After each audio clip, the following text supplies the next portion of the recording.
잠깐 말씀 보도록 하겠습니다. 오늘 신명기 31장입니다. 1절에서 8절.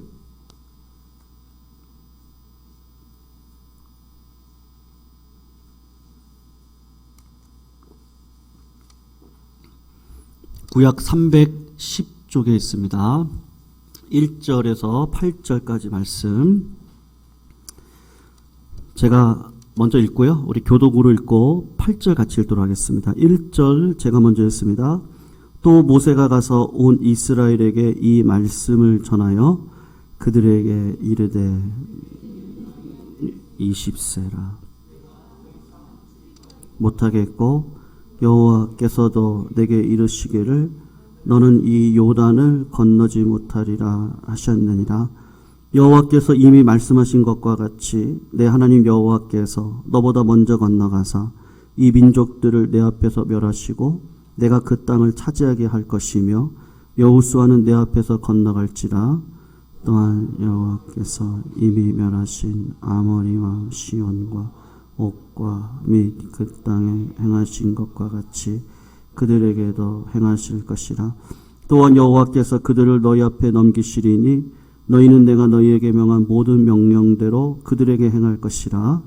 너희는 강하고 담대하라. 두려워하지 말라. 그들 앞에서 떨지 말라.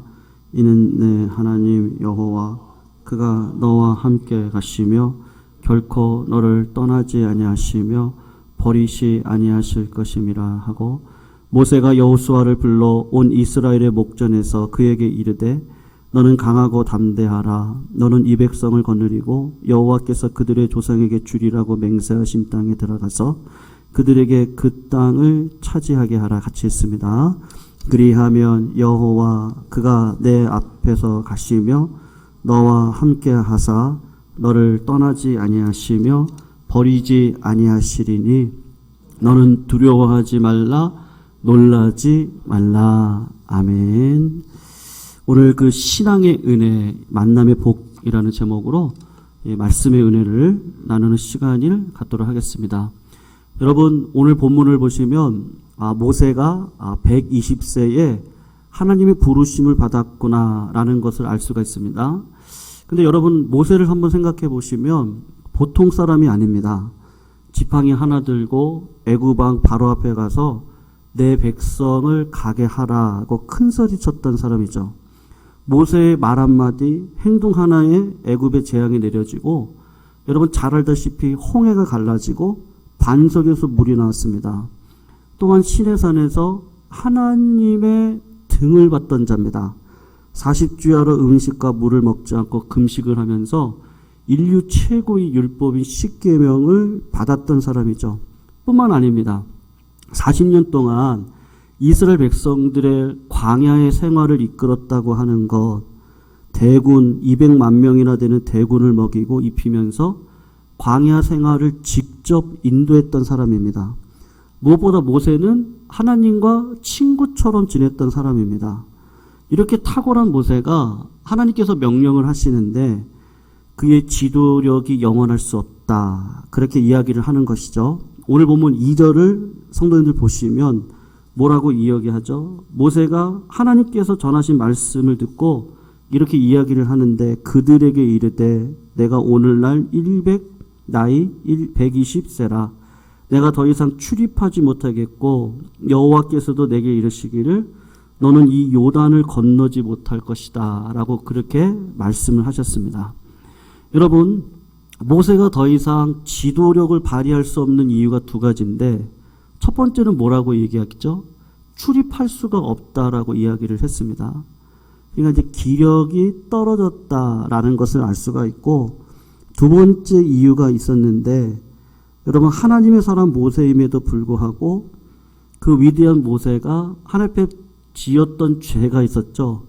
가데스의 바네아에서 하나님께서 반석을 향해서 그냥 물을 내라 그렇게 이야기를 하셨는데, 그렇게 하면은 물을 내겠다고 하셨는데 모세가 지팡이를 가지고요, 내가 너희들을 위해서 물을 내랴? 그러면서 반석을 2번을 두드렸습니다.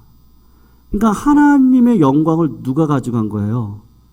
내가 마치 반석을 2번을 치면 반석에서 물이 나오는 것처럼 백성들에게 오해케 해서 하나님의 영광을 자기가 가로챘습니다.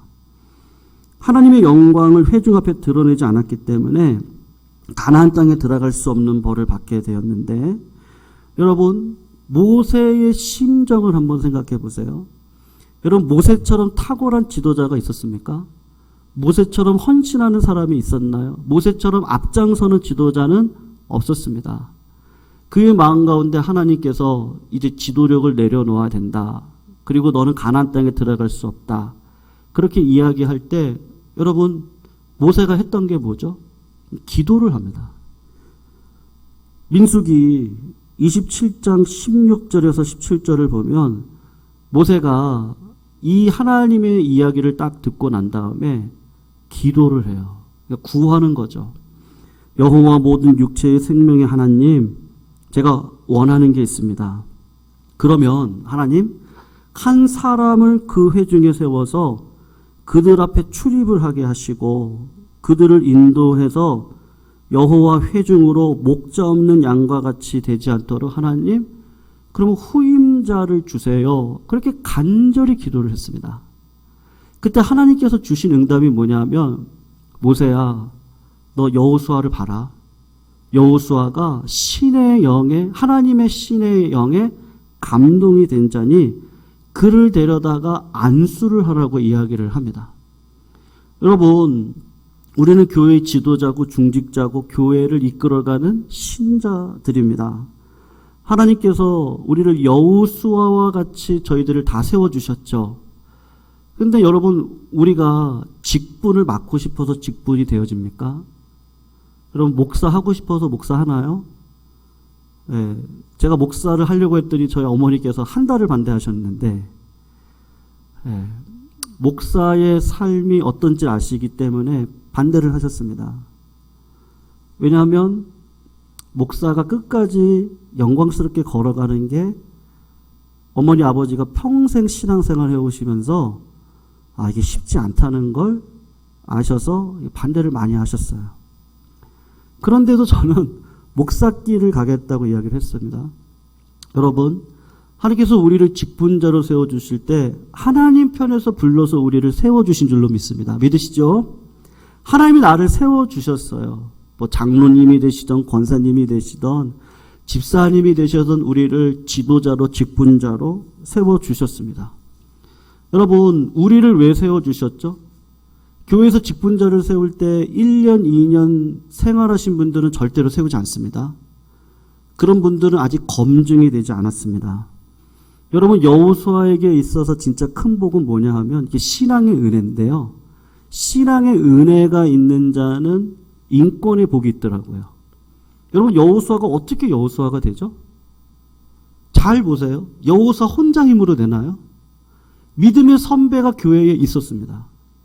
그 선배가 누구냐면 모세예요. 모세의 지도력을 따라서 40년 동안 모세가 어떻게 생활해 왔는지를 다 봤습니다. 여러분, 여호수아와 갈렙만이 가나안 땅에 12사람을 불러가지고, 그 중에 여호수아와 갈렙이 있었죠.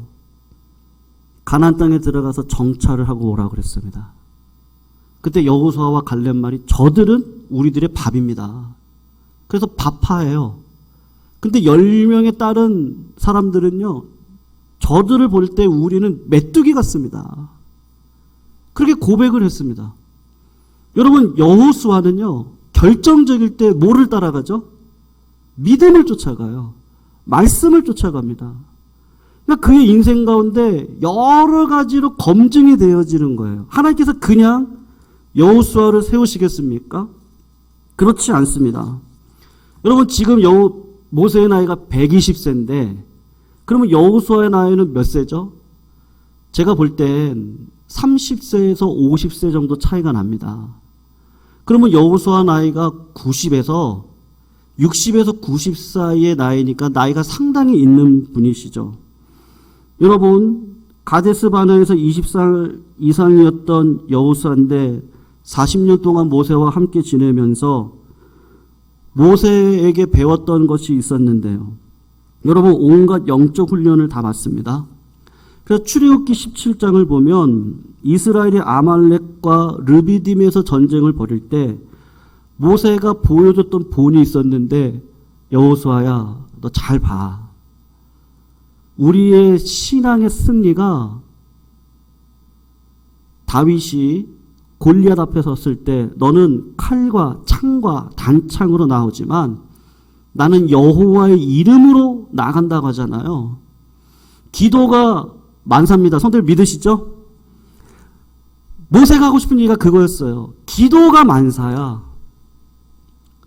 내가 저 산꼭대기에 올라가서 기도할게.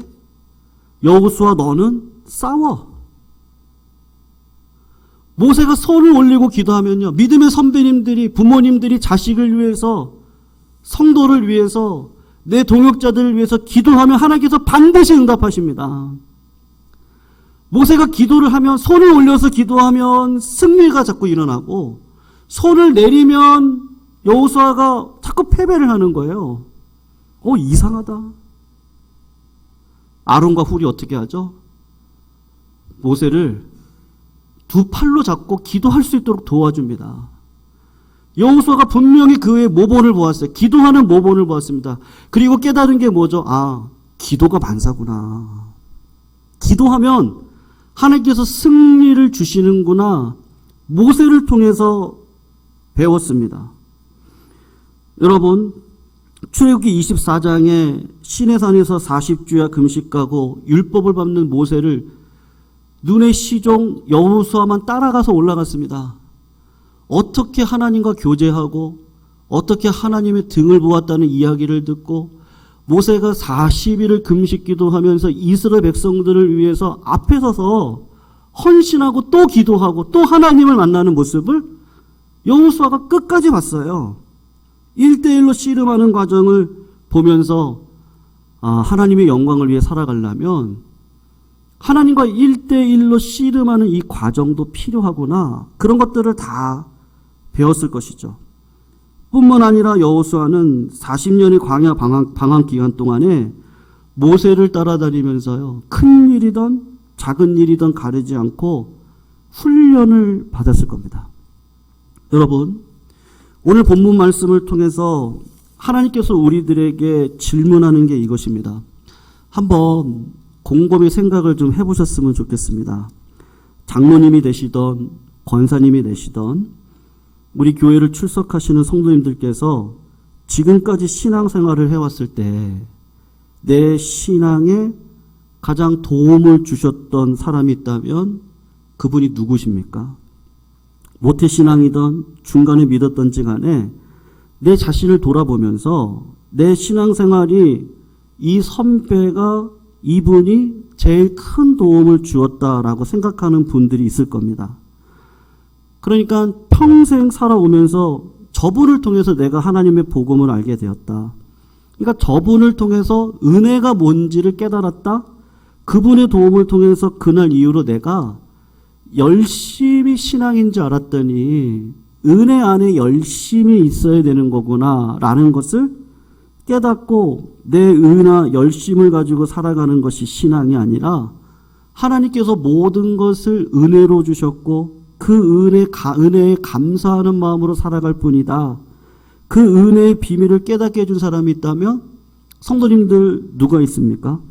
그리고 한 걸음 더 나아가서 신앙생활할 때 한 번씩 나를 쫓아와서 어떤 친구가, 어떤 신앙의 선배가 아니면 후배가 그렇게 생각을 하는 거죠. 야, 신앙생활이라는 게 저렇게 하는 거구나. 그렇게 나에게 도전을 주는 영적인 선배나 스승이나 지도자와 같은 분이 성도님들 누가 있으십니까? 그 질문 앞에 아무리 생각해 봐도요, 내가 자수성가했지, 나에게 크게 도움을 주신 분이 없다라고 할 때, 여러분, 그것은 잘하시는 것이 아니고요, 그게 이제 가난하고 불행한 것이죠. 여러분, 하나님께서 우리를 고아와 가부로 부르시지 않습니다.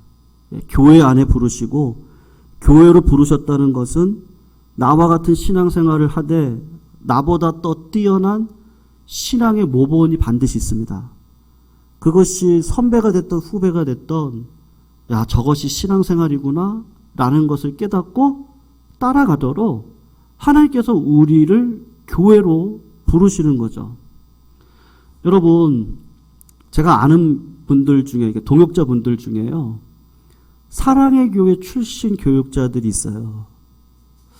그분들하고 만나서 이런저런 이야기를 하면 지금 오정현 목사님 말고요, 옥하는 목사님 시절에 있었던 분들입니다. 다. 근데 그분들이 하시는 이야기가 있는데, 옥하는 목사님께서 교육자는 거기는 이제 뭐 엄청 많습니다. 한 100여 명 가까이 되니까 그 사람들이 다 모여가지고 회의를 할 때 목사님이 누가 뭐 어디 어떤 분이고 이런 걸 잘 모르신단 말이죠. 많으니까. 근데 목사님께서 이렇게 혼을 내실 때가 있다는 거예요. 옥하는 목사님이 혼을 내시면 어떻게 혼을 내시냐 하면 공개적으로 뭐 후배 전도사님들 앞에서도 야, 네가 목사냐? 왜 너 같은 게 우리 교회 부목사로 왔냐? 뭐 이런 식으로 혼을 내시는 거예요. 야, 이놈아, 교인은 돌보지도 않고 교인들이 어떤 상황에 있는 것도 모르고 야, 네가 목사냐? 너 왜 목사 됐냐? 너 왜 여기 있냐? 뭐 꺼져라! 뭐 이렇게까지 하는 거예요.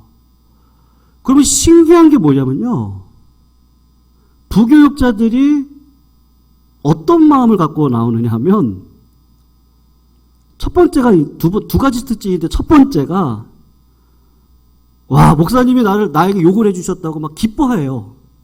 부교육자들이. 아, 목사님이 나한테 관심이 있다는 거죠. 가능성이 있으니까 욕을 한다는 걸 교육자들이 알아요. 그러니까 사랑으로 나를 훈계한다는 것에 대한 자부심이 있더라고요. 그러니까 옥하나 목사님이 혼낼 만한 사람을 혼내는 거예요. 가능성이 있으니까 혼내는 거지 말도 안 한답니다. 그러니까 그렇게 혼나고 나오면 그 부교육자들이 뿌듯하다는 거예요. 아, 내가 오늘도 배웠다고. 내가 부족한 부분을 가르쳐 주시니 감사하다. 그런 특징이 있어서 제가 놀랐습니다. 여러분, 저는 개인적으로 굉장히 존경하는 분이 있습니다. 첫 번째로는요, 우리 원로 목사님을 존경합니다. 네, 안 웃으시네요. 네. 그리고 두 번째로는요, 제가 김홍전 박사님이라고요, 김홍전 박사님이라고 해서 지금은 캐나다에서 돌아가셨습니다. 제가 그 목사님의 강설이나 책을 보면서 이 복음이 뭔지를 배웠어요. 신학이라고 하는 게요, 열심이 아니고 은혜라는 것을 정말로 뼈저리게 깨달았습니다.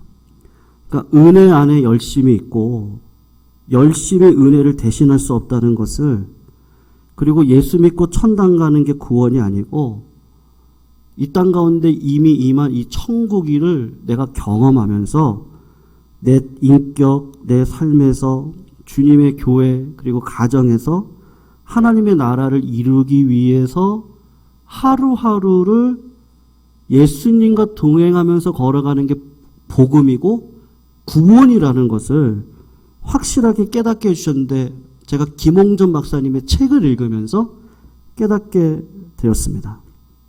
여러분, 한번 생각을 해보세요. 사도 바울을 한번 생각해 보세요. 굉장히 타고난 신학자입니다. 아마 예수님의 사도들 중에서는 제일 똑똑한 제자일 겁니다. 그래서 여러분, 사도 베드로하고 사도 바울하고 두 사람이 모여서 구원에 관해서, 신앙에 대해서, 믿음에 대해서 이야기를 하면요, 누가 똑똑하고 누가 더 풍성한 논리와 신학을 가지고 있겠습니까? 베드로와 사도 바울 중에? 분명히 사도 바울이 풍성한 신학의 지식을 가지고 있을 것이 분명합니다. 베드로가 분명히 사도 바울을 따라가기가 버거웠을 겁니다. 신학적인 것으로 붙으면 베드로가 많이 밀릴 거예요. 그래서 갈라디아서에 보면 사도 바울이 베드로를 혼냈다고 이야기를 하는 게 나옵니다. 그런데 여러분, 바울이 자기의 신앙생활을 쭉 돌아볼 때 베드로와 비교해 볼 때요, 아니면 이름도 잘 모르는 예수님의 제자들과 비교를 해봤을 때 사도 바울이 가지고 있는 현저한 결핍이 있습니다.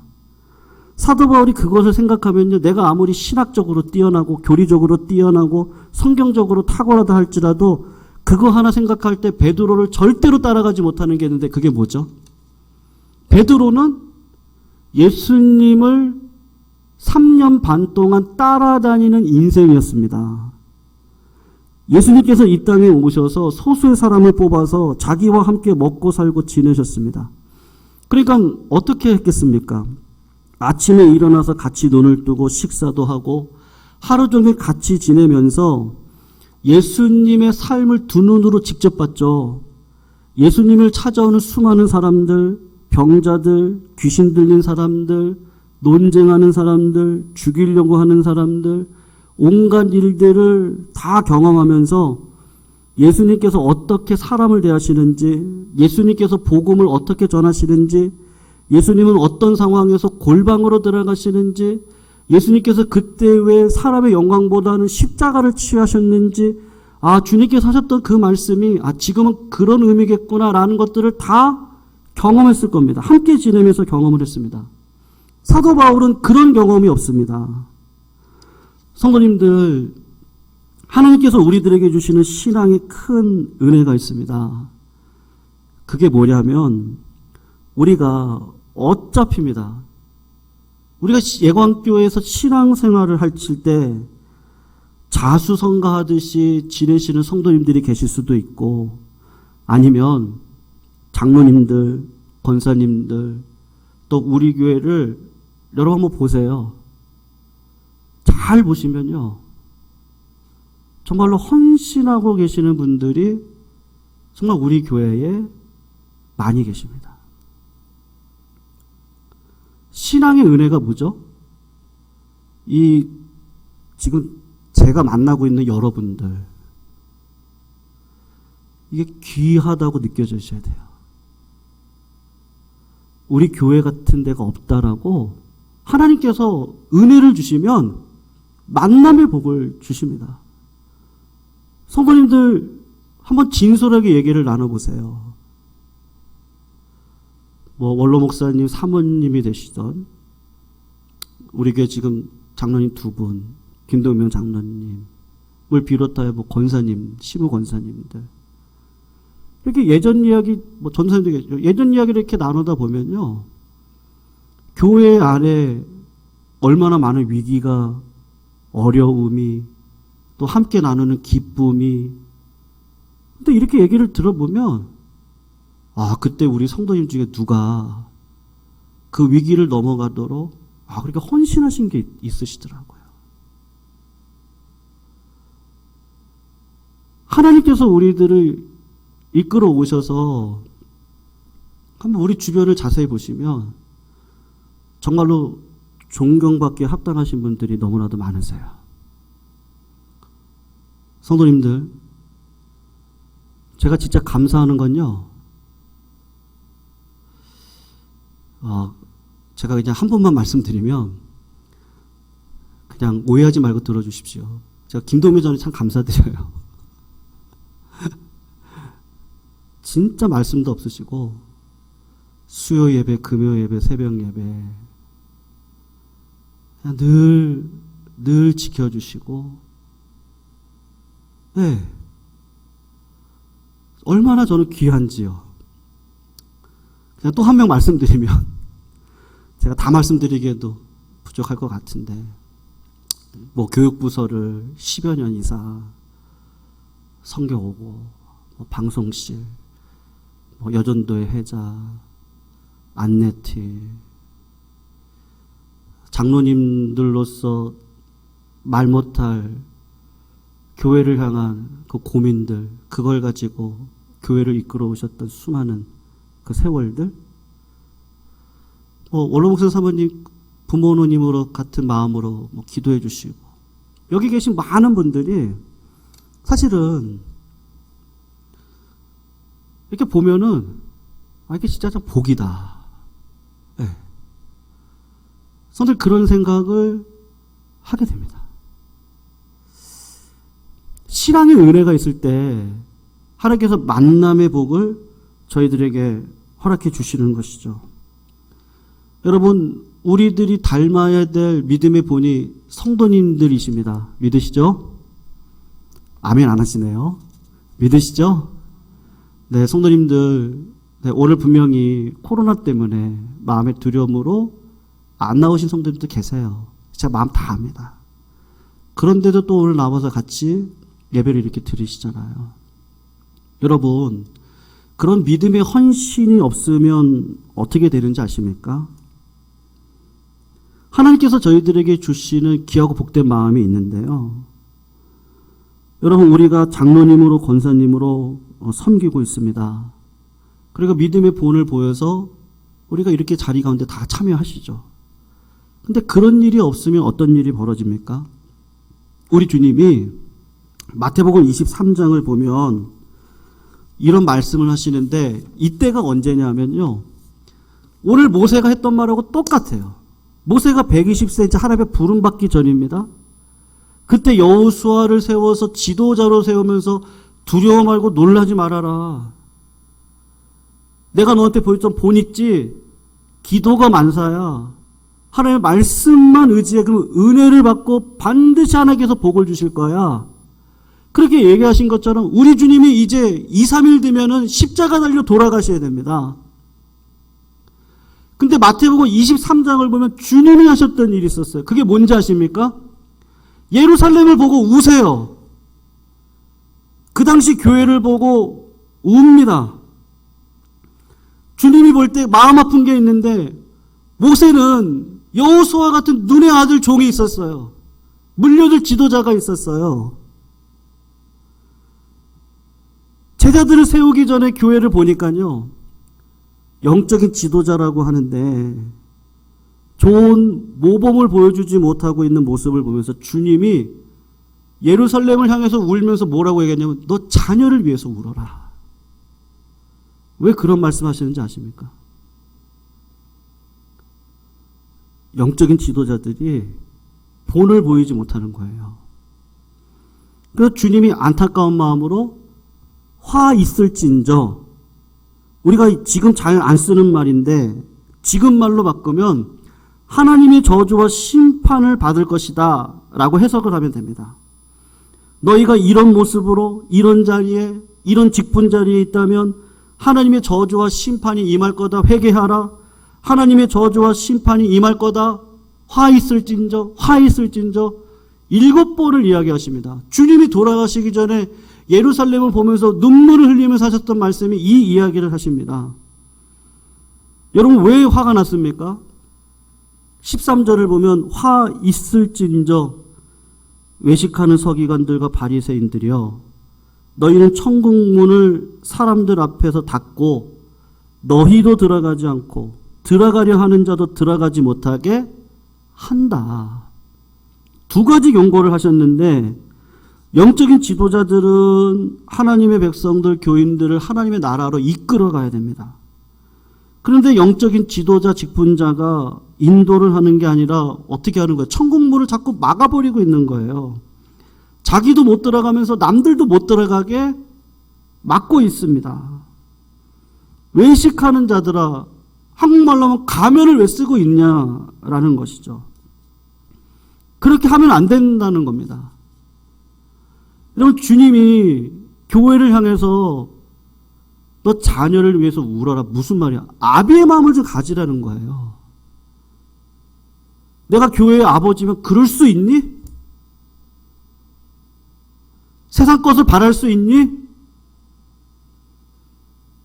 세상 것에 물들 수 있니?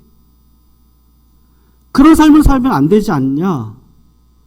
그러니까 회개하라고 말씀을 하시는 겁니다. 여러분, 미국 펜실베니아를 가면은요, 아미시 마을 공동체가 있습니다. 여러분, 그 공동체는 500년 동안 역사를 지금도 지속하고 있는데 핸드폰을 쓰지 않습니다. 옛날 생활 그대로 방식으로 지금도 살아가고 있습니다. 그러니까 동력을 돌리는데 자가 동력도 웬만해서는 돌리질 않아요. 전기를 안 쓰려고 그러는 공동체입니다. 여러분, 그런 공동체면은 망하는 게 맞지 않아요? 인간 본성에 맞지 않는데? 근데 그 공동체가 500년 동안 지속해 오는데, 여러분, 그 과정을 보면 30년마다 2배씩 증가를 하는 거예요. 아미시 공동체원들이요. 여러분, 믿음의 선배들의 본이 30년이 지나올 때마다 자기 자녀들이 커서 보니까 부모 세대가 했던 그 일이 맞구나. 그걸 느끼니까 30년마다 자녀들이 돌아와가지고 이 공동체가 부흥이 되고 부흥이 돼서 지금은 얼마나 큰 공동체가 되어져 있는지 모릅니다. 여러분, 조금만 생각을 해보시면, 여러분, 우리 교회는 다 있습니까? 없습니까? 다 있어요. 진짜 다 있어요. 다 좋은 모본들이 다 있으세요. 진짜 우리 교회가 하나님께 진짜 받은 복이 있다면요, 만남의 복입니다. 믿으시기를 주님의 이름으로 축원합니다. 만남의 복이 있습니다. 만남의 복을 가지고요, 어떤 생각을 가지시면 되죠? 내가 믿음의 부모로 본을 보여야지. 그리고 자녀들은요, 우리 부모님의 신앙을 따라 나도 우리 부모님이 섬겼던 교회를 또 평생을 섬겨가야지. 아니면 여러 가지 상황 속에서 주의 몸된 교회를 어느 곳이 되든 섬기는 인생을 걸어가야지. 그런 만남과 믿음의 계대의 복을 반드시 허락해 주실 줄로 믿습니다. 사랑하는 성도님들, 여호수아는요, 모세가 아니었으면 지도자가 될 수 없었습니다. 성도님들, 여기 한 명도 안 계시는데 제가 혼자 설교하고 있으면 저는 어떤 사람이죠? 미친 사람이죠. 성도님들이 계시니까 목회자가 있습니다. 목회자가 계시니까, 있으니까 또 성도님들이 있으시는 거죠. 우리의 만남은 하나님께서 허락하시고 계획하신 만남입니다. 믿음이 들어가면요, 반드시 태도가 바뀌고 내 입술의 고백이 바뀌게 되어져 있습니다. 원망과 불평보다는 여호수아가 배웠던 거, 이스라엘 백성들이 돌을 들고 모세를 죽이려고 할 때도 모세는 어떻게 했습니까? 아비의 마음으로 이스라엘 백성들을 위해서 기도했습니다. 하나님, 생명책에서 내 이름을 빼주셔도 좋습니다. 저 이스라엘 백성들을 불쌍히 여겨주세요. 그런 믿음의 본을 따랐던 여호수아가, 여호수아 마지막 장 가면 죽기 전에 했던 말이 뭐죠? 나는 평생 하나님을 섬겼습니다. 당신들도 선택을 하시라고. 그 믿음의 하나님을 선택하며 살아가는 게 진짜 복이다. 우리가 그런 인생 살아왔으니 너희들도 그렇게 살아가야 된다. 그럼 여호수아가 누굴 보고 배웠겠습니까? 모세를 보고 배운 것이죠. 그러므로 성도들, 저희들 그냥 작은 발걸음 한 걸음 한 걸음 띄었으면 좋겠습니다. 제가 오늘 새벽에도 말씀드렸는데요, 세상에는 두 종류밖에 없습니다. 염세주의자 아니면 낙관주의자밖에 없어요. 다 환경에 기인합니다. 염세주의자들은요, 누구 때문이라고 그래요? 자꾸 나라가 어때서 그렇고, 정치가 때문에 어때면 그렇고, 경제가 그래서 그렇고, 내가 이런 사람 만나가지고 그렇고. 염세주의자들은 다 그래요. 그러면서 억지로 삶을 살아가요. 낙관주의자들은요, 긍정적인 사고를 갖고 살아가면 환경이 바뀔 수 있어. 문제는 경제야. 잘 살면 돼. 사람 바꾸면 돼. 근데 둘 다 어디에 기인하고 있어요? 환경에 기인하고 있거든요. 근데 믿음의 사람은요, 어떠한 상황 속에서도 태도가 분명해요. 항상 기뻐하고 쉬지 말고 기도하고 범사에 감사하는 삶을 살습니다. 그런 믿음의 삶을 통해서 하나님께서 원하시는, 문제보다 크신 하나님이 내 나라와 민족과 교회를 이끌어 가시고 내 가정을 이끌어 가시고 내 삶을 이끌어 가십니다. 그 믿음의 사람은요, 사도 바울을 보세요. 내가 풍부에 처할 줄도 알고 비천에 처할 줄도 알아. 내게 능력 주시는 자 안에서 내가 모든 것을 할 수 있습니다. 성도님들, 코로나19로 인해서 우리가 2주간 함께 모여서 예배를 드릴 수 없는 상황인데, 그런 상황 속에서도 우리가 보일 수 있는 믿음의 본은 반드시 있는 줄로 압니다. 성도님들이 있는 자리에서 말씀과 기도를 놓치지 아니하시기를 주님의 이름으로 축원합니다. 그리고 늘 하나님 하시면 되잖아요. 하나님 하실 겁니다. 하나님 저희들에게 승리 주실 겁니다. 말씀과 기도를 붙들고 어떠한 상황 속에서도 하나님 앞에 믿음으로 살아가는 본을 보여 다음 세대들이 부모님의 등을 보고 배운다 그러잖아요. 배운 대로 하는 게 아니라 본대로 한다고 합니다. 믿음의 본을 우리들이 보여 여호수아와 같은 지도자들을 세워나가 우리 예강교회가 100년 되게 이것이 그냥 구호로만 끝나는 것이 아니고 진짜 오늘 이 말씀처럼요, 모세를 통해 여호수아가 세워지듯이 우리를 통해 믿음의 세대가 세워져서 우리 예강교회가 100년 되게가 진짜 꿈꿔지고 실천되어지는 그런 믿음의 역사가 반드시 있기를요, 우리 성도님들 그 길을 걸어가시기를 오늘도 부탁드리고 주님의 이름으로 축원합니다.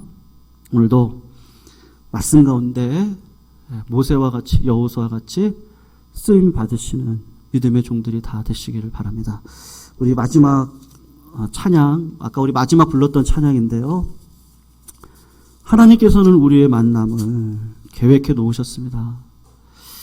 코로나 앞으로 2주간 이 땅 가운데 또 증폭이 되어져서 저희들이 예배를 드릴 수 없는 상황인데, 이것도 하나님의 섭리라는 걸 알면요, 내 삶의 태도는 반드시 바뀌게 되어졌습니다. 그래서 믿음으로 살아갈 수밖에 없습니다. 그래서 여러분, 우리들의 삶에 어려움이 왜 없겠습니까?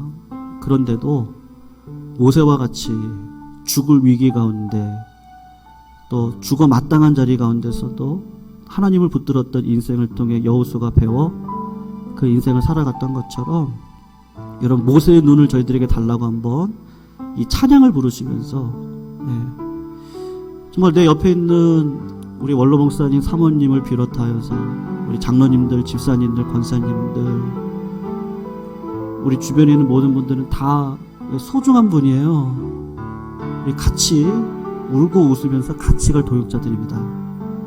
하나님 나에게 이런 만남의 복을 주신 거 감사합니다.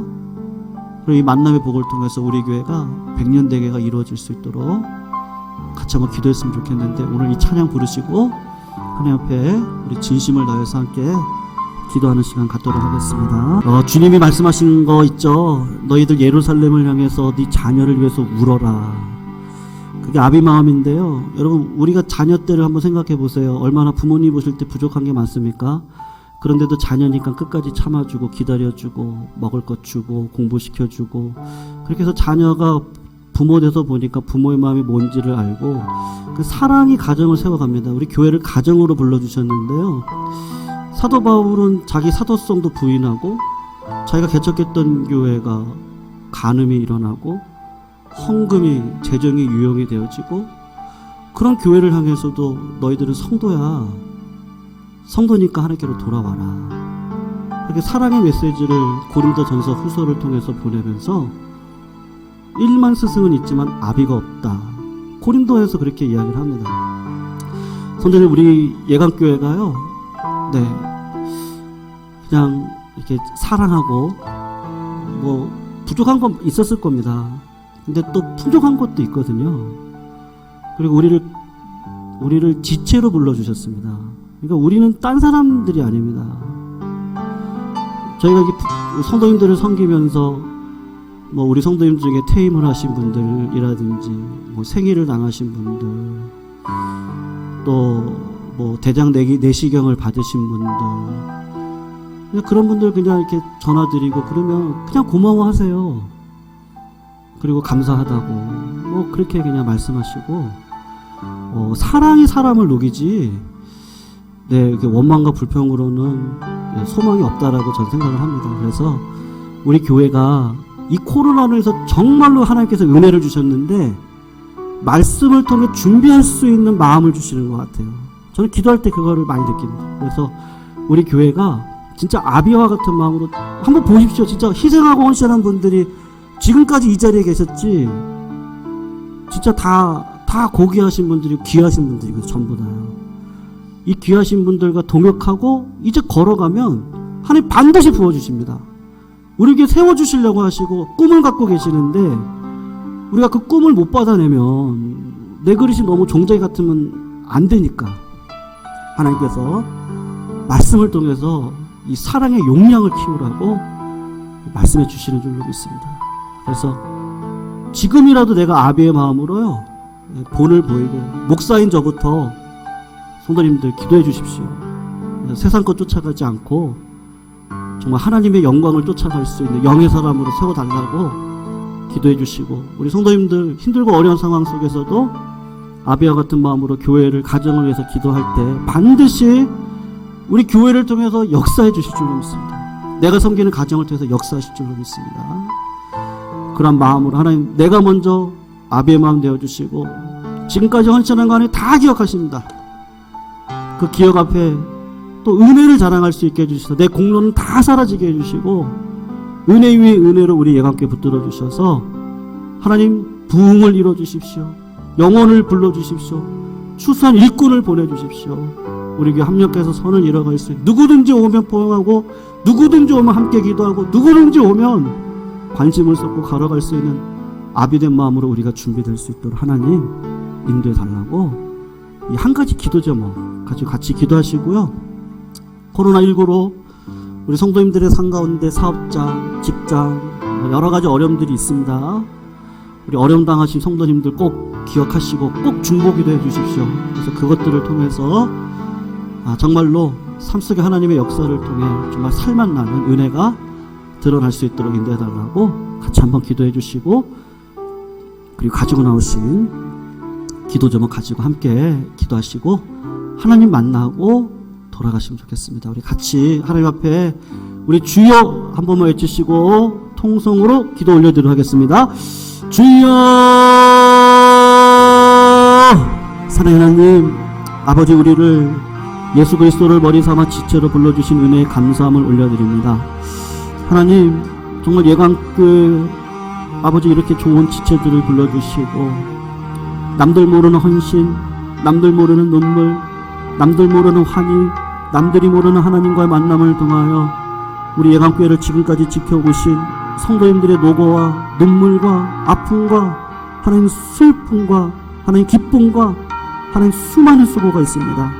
아버지, 이 수고 위에 사랑을 더해 은혜 위에 은혜의 삶을 살아갈 수 있는 저희를 되게 해주셔서 어찌하든지 아비의 마음으로 울고 웃는 믿음의 백성들로 저희들을 세워주셔서 우리 교회 공동체가 하나님 보시기에 합당하고 주께서 허락하신 사명을 귀하게 감당할 수 있는 교회 될 수 있도록 아버지 인도하여 주시옵소서. 하나님, 저희들을 불러주시고 지체 삼아주셨사오니 아버지 하나님께서 서로를 향한 은혜의 마음을 품을 수 있도록 인도하여 주시옵시고, 하나님 신앙의 은혜, 만남의 복인 줄로 합니다. 서로가 귀하게 여길 수 있는 믿음의 자리 가운데 하나님 복의 통로로 우리 모두가 다 쓰임받을 수 있도록 하나님 아버지 인도하여 주시옵소서. 하나님, 육신이 연약한 자, 코로나19의 어려움 속에서 하나님 주의 몸된 기업 하나님 어떻게 하든지 세워가기를 원하고, 직장과 가정 속에서 하나님의 영광을 위해 믿음으로 살기를 원합니다. 하나님 아버지, 반드시 피할 길도 허락하여 주시고 은혜의 자리로 저희들을 인도하여 주셔서 삶 속의 기적을 경험할 수 있는 기적의 하나님을 만날 수 있도록 주께서 복의 복으로 인도하여 주시옵소서.